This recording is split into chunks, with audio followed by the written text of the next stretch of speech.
Good morning, everybody. Um, so we're going to go ahead and get started here. It's just a little bit after 10 o'clock. My name is Robin Dunn. I'm the Public Works Communications and Preparedness Manager. And I'm Laura Berkeley. I'm the floodplain manager.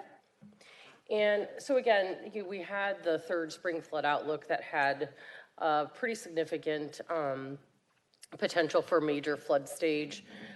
There is going to be a fourth outlook that's released tomorrow, but really wanted to kind of take the opportunity to touch base with the community again, hear kind of the resources that we provide to residents of the city, kind of what you should be looking forward to prepare that kind of information. So the first thing we want to cover is that Davenport does participate in the community rating system. It's part of the National Flood Insurance Program, and it is voluntary. Basically, we document and report to an outside agency that's contracted with FEMA to document all of our documentation and our communication procedures and how we respond in flood resiliency.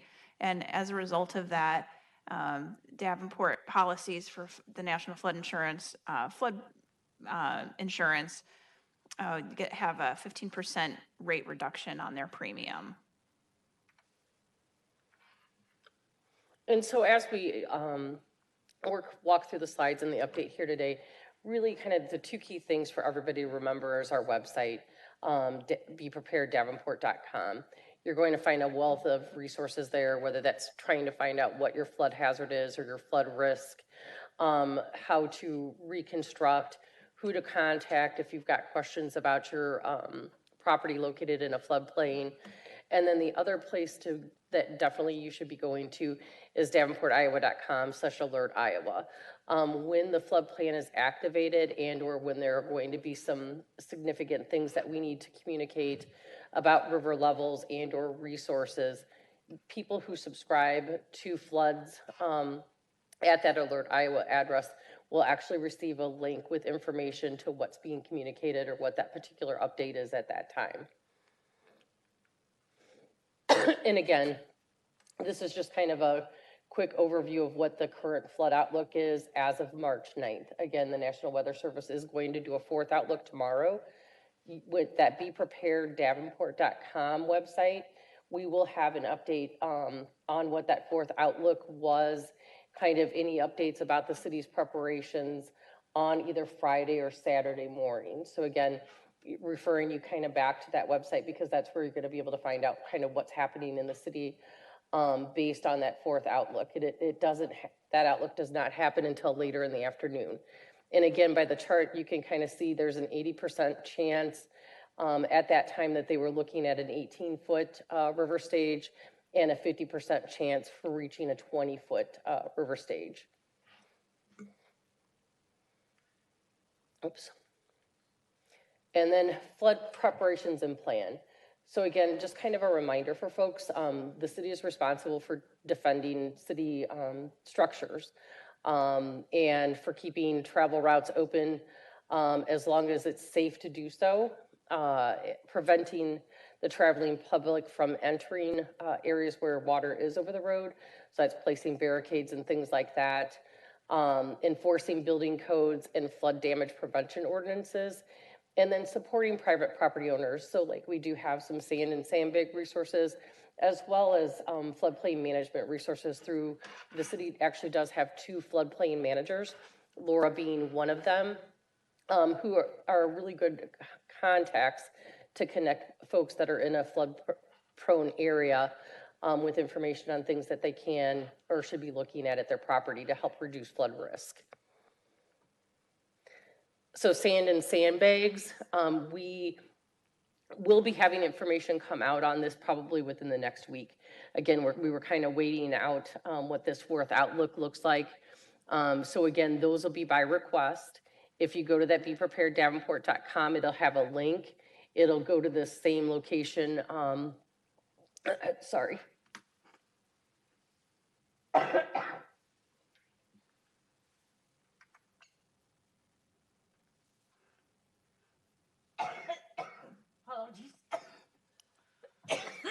You want me to take over? There you go. Yeah. So if you go to that link, you can put in your request, and one of our Public Works folks will reach out to you for additional information as necessary.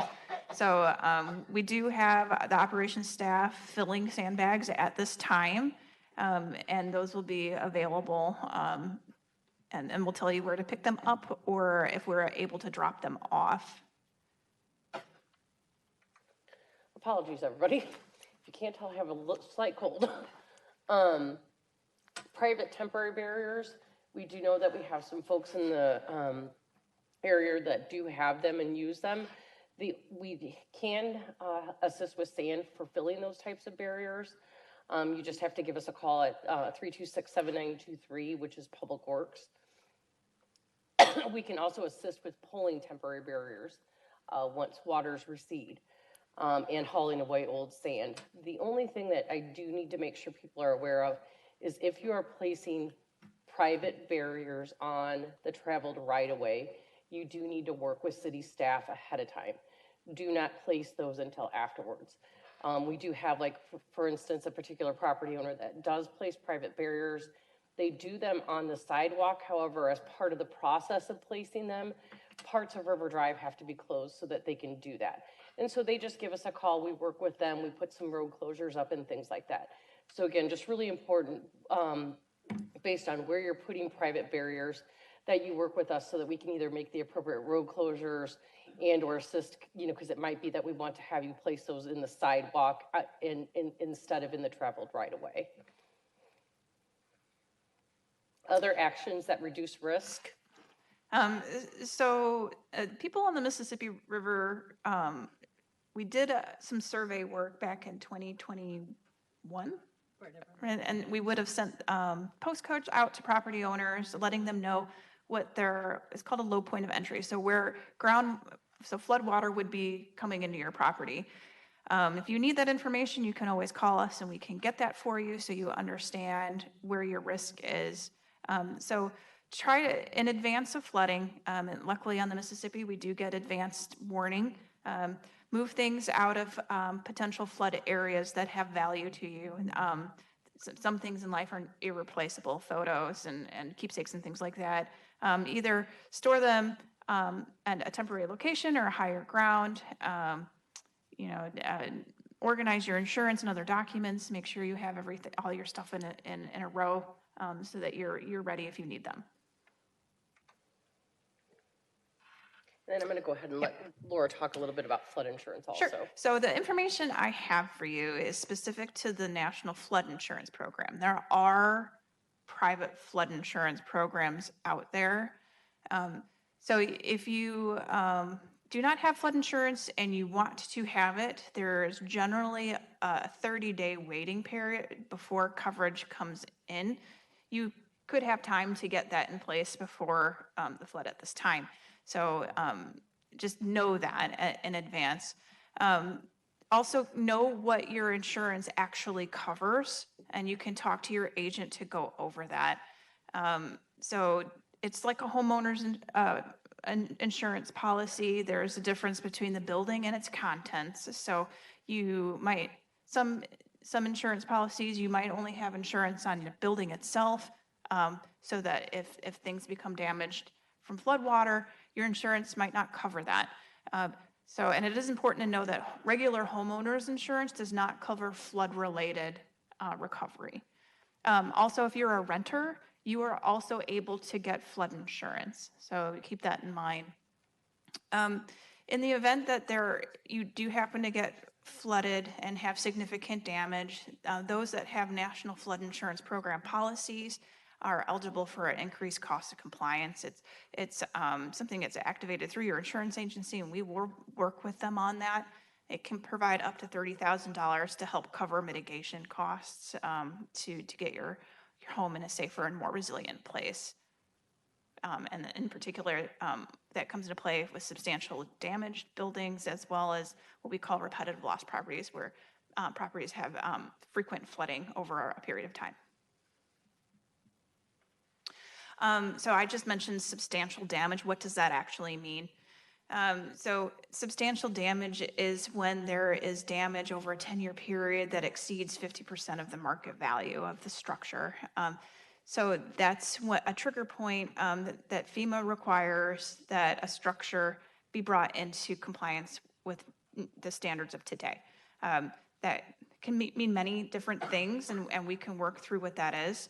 It is different than substantial improvement, and substantial improvement has the same value point, but it is on a one-time basis. So say you wanted to add an addition to your house or something along those lines.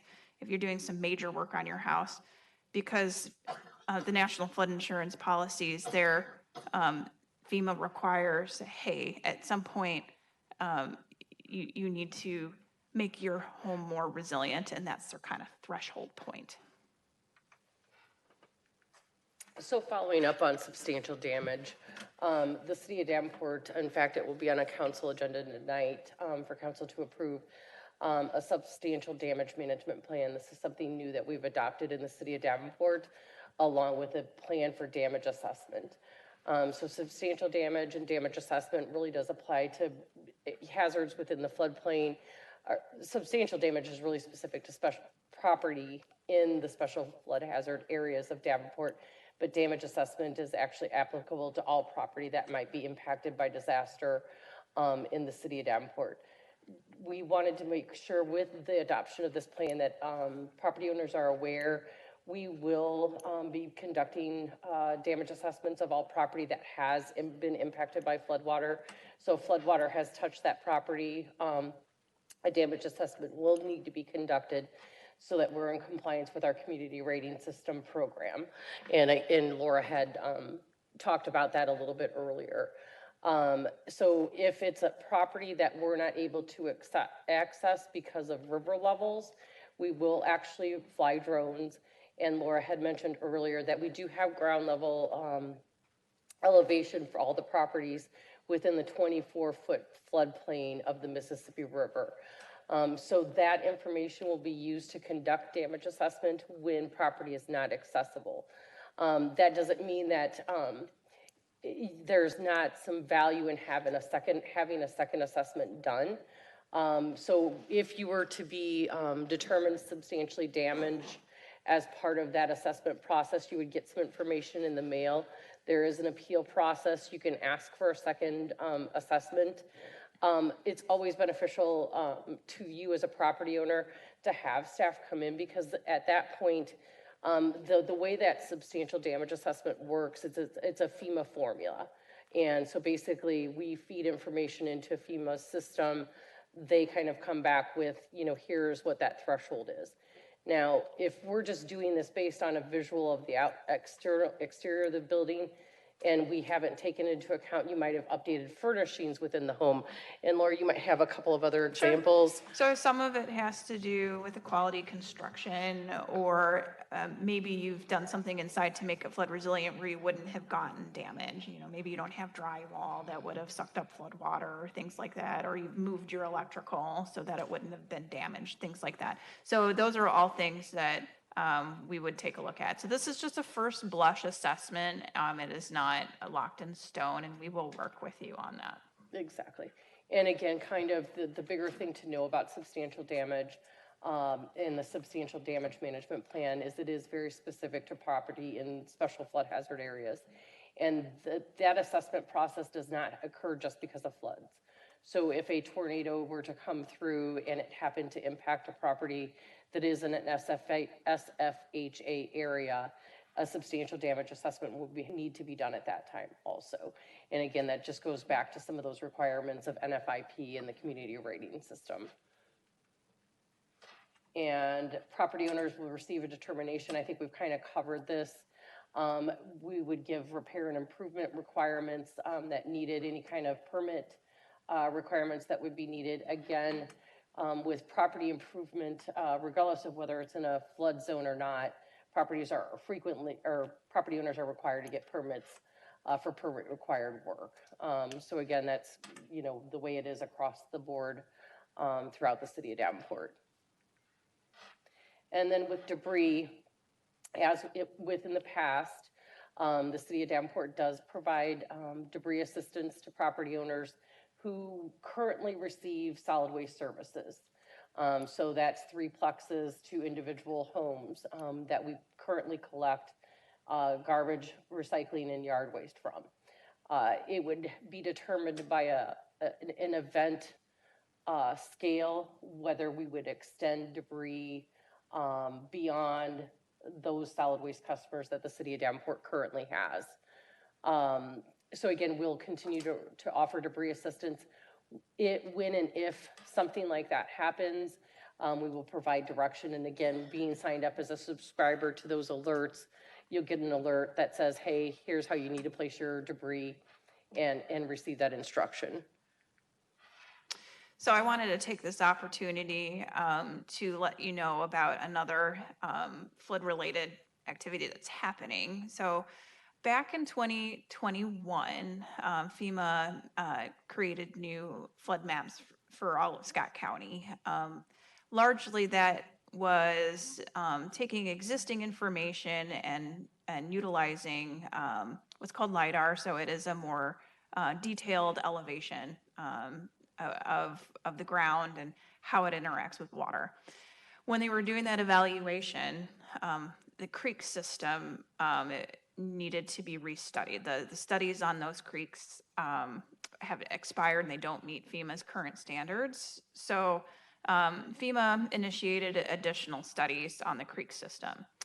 So we were notified earlier this year that FEMA is very close to making the revised maps effective. So it's currently in a public open comment period. Any kind of appeals associated with that. As a partner with FEMA, we would accept those appeals, review them, and submit them to FEMA. By appeals, I mean it needs to be factual information that shows there is an error in their actual hydrology and hydraulic studies. So we're looking for scientific related information, and that would be part of the appeal process. So property owners that will have either an increase or decrease related to those changes are receiving a postcard directing them to the Be Prepared Davenport website so that they can look up how that impacts them. And we are here to help. We can walk you through that process. And, just kind of to recap things, some of your resources are going to be looking at your flood insurance, going to that beprepareddavenport.com. You're going to have links to how to find out if your property is in a flood hazard area, mitigation measures, and again, contact information for our floodplain managers, as well as contact information for when you're in need of assistance through sand and sandbags, that kind of thing. Does anybody have any questions? I do. Okay. SharePoint we got, or PowerPoint? Is that on this letter that you guys sent, or is this going to be available? So this PowerPoint is not in the letter that you received. This particular session is being videotaped. So the PowerPoint along with this video will actually be on the website by Saturday also. Okay, so we will have access. Yes, yes.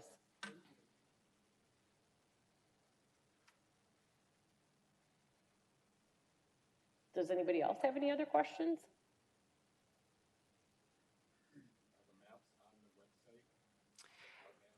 So so FEMA has a tool that we have linked to that can show you how the changes are happening, but you can always call and I can help you walk through that too. Did he want the map changes or did he want other maps? You wanted to see the map changes.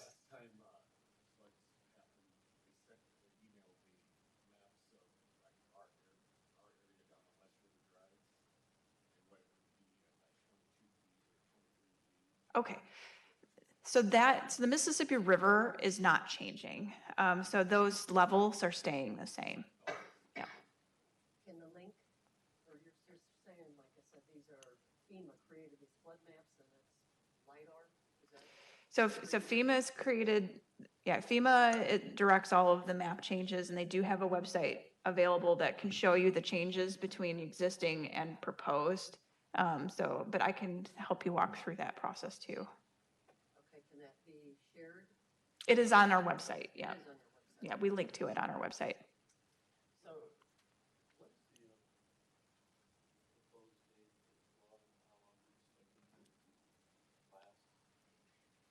how does this guy come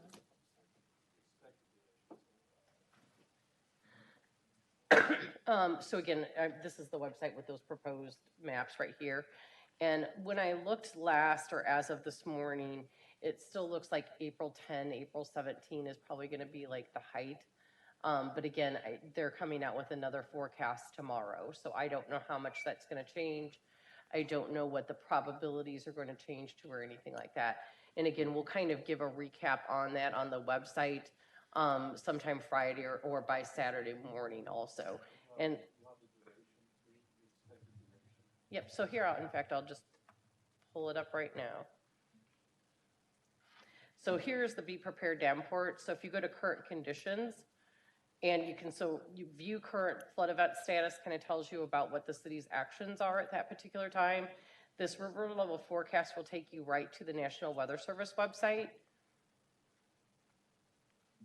And so you can see, here's the current river levels. But if you look at this probability information right here, you can see kind of this graph that's weekly chance of exceeding levels. And so you can see right here, you know, it's kind of really kind of looking at 17th through the 24th, where we've got like this 50 to 75% chance of being just a little over 18 feet. And you can see that it like your levels kind of continue to drop, or the probabilities do. Now, when you also look at this probability information, there's another tab here that says chance of exceeding levels during, and that's during the entire period. It is not date or time specific. But if you go to that one, that is where you can kind of see that 50% probability of reaching that 20 feet and that 80% probability of reaching that 18 feet. And so those links are at that Be Prepared also.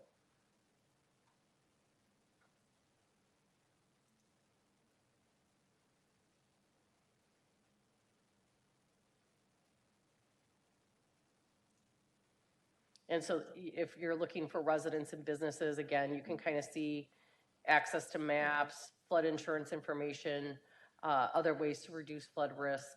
And again, the resources at this particular location will be added or modified based on the potential for river flooding. So what are the resources that we know that you're going to need access to?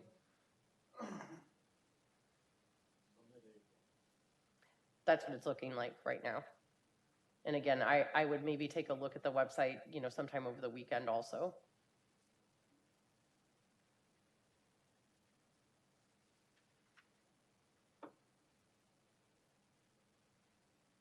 Does anybody else have any other questions then? Well, thank you all for coming. And again, you've got our contact information, you've got the website. And so again, I think those are probably the two most significant resources that you're going to find as we head into the flood season.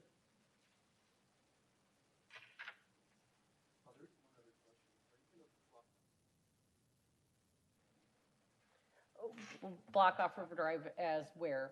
Where on River Drive?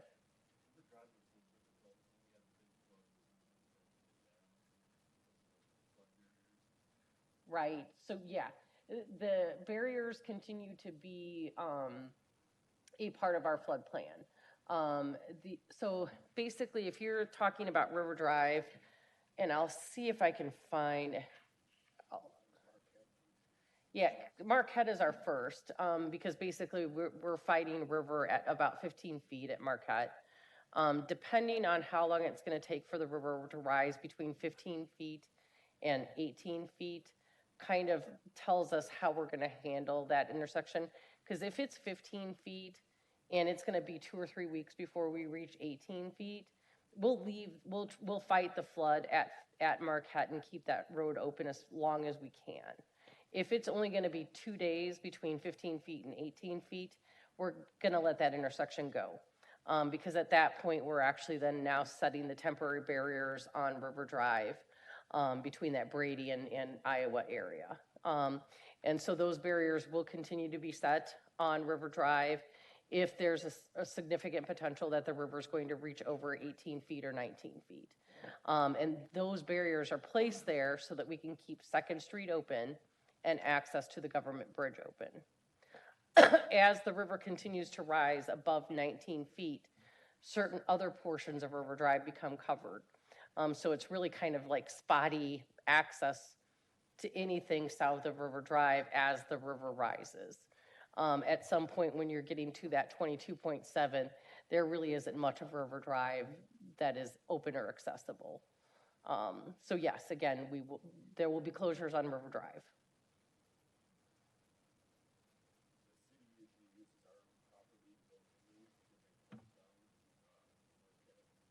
Okay, so you.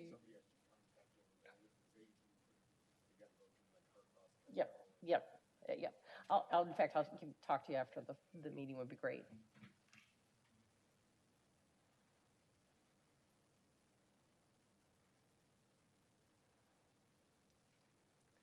Well, hearing nothing else, again, thank you all for coming and learning a little bit more about where to find the resources at and being a part of a prepared community.